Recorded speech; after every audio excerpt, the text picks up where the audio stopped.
Hi, I'm Stephanie Vecchio of the Middle Country Public Library, and welcome to another episode in our History Bites series. Today, we will discuss the Oklahoma land rush, which began when the U.S. government opened 1.9 million acres of Native American land to settlers in 1889. On February 27, 1889, Illinois Representative William M. Springer added Section 13 to the annual Indian Appropriation Bill, which authorized the president to open the lands to settlement through issuance of a proclamation. Known as the Springer Amendment, this rider authorized settlement under the provisions of the Homestead Act of 1862, and it denied the original native settlers their squatters' rights. They were to be expelled, and the lands were to be settled by a land run. The act was signed into law by President Grover Cleveland on March 2, 1889. During his third week in office, President Benjamin Harrison issued a proclamation on March 23, 1889, to settle the 1.9 million acres.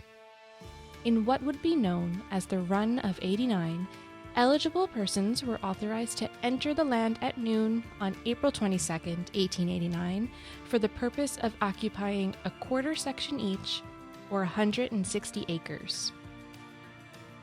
Initially considered unsuitable for white colonization, Native American territory was thought to be an ideal place to relocate Native Americans who were removed from their traditional lands to make way for white settlement.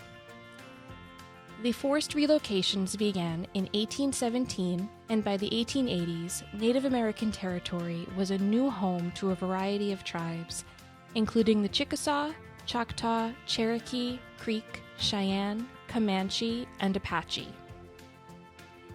Improved agricultural and ranching techniques led some Americans to realize that the territory land could be valuable, and they pressured the U.S. government to allow white settlement in the region.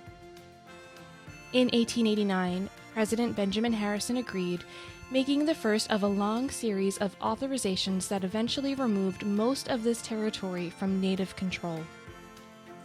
To begin the process of this settlement, Harrison chose to open a 1.9 million acre section of Native territory that the government had never assigned to any specific tribe.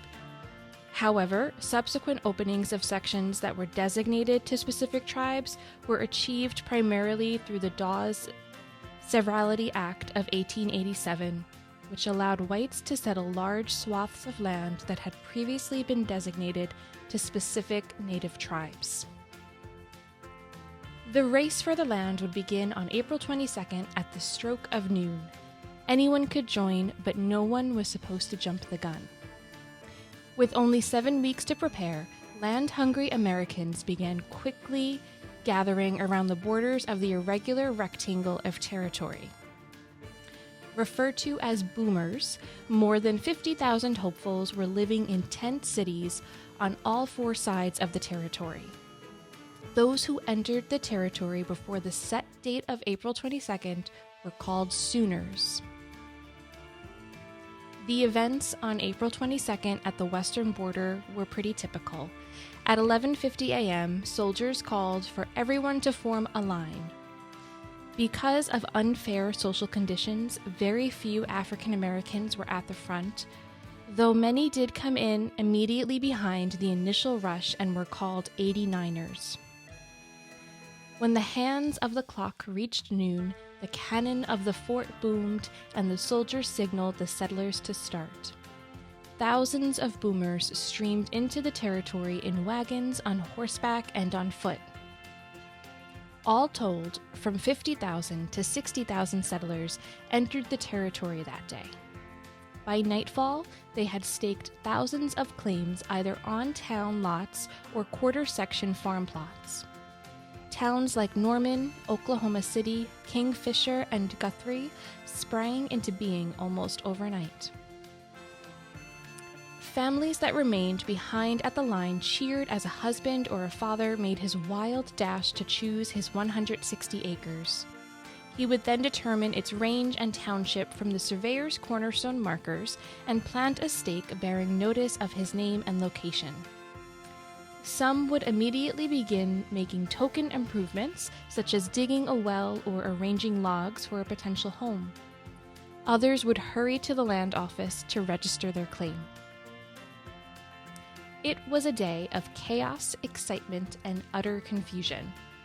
Men and women rushed to claim homesteads or to purchase lots in one of the many new towns that sprang into existence. An estimated 11,000 agricultural homesteads were claimed. There would be many hardships ahead, and many would be forced to contest others who claimed the same farm or lot. A few of these legal contests made it to the U.S. Supreme Court. One precedent-setting case was Smith v. Townsend in 1892, in which it was determined that Alexander Smith, a Santa Fe worker, had acted illegally in making his run from the railroad starting point at Edmond Station. The High Court's ruling in this matter eventually caused many old boomers, such as William Couch and his family, to lose valuable claims in Oklahoma City and elsewhere.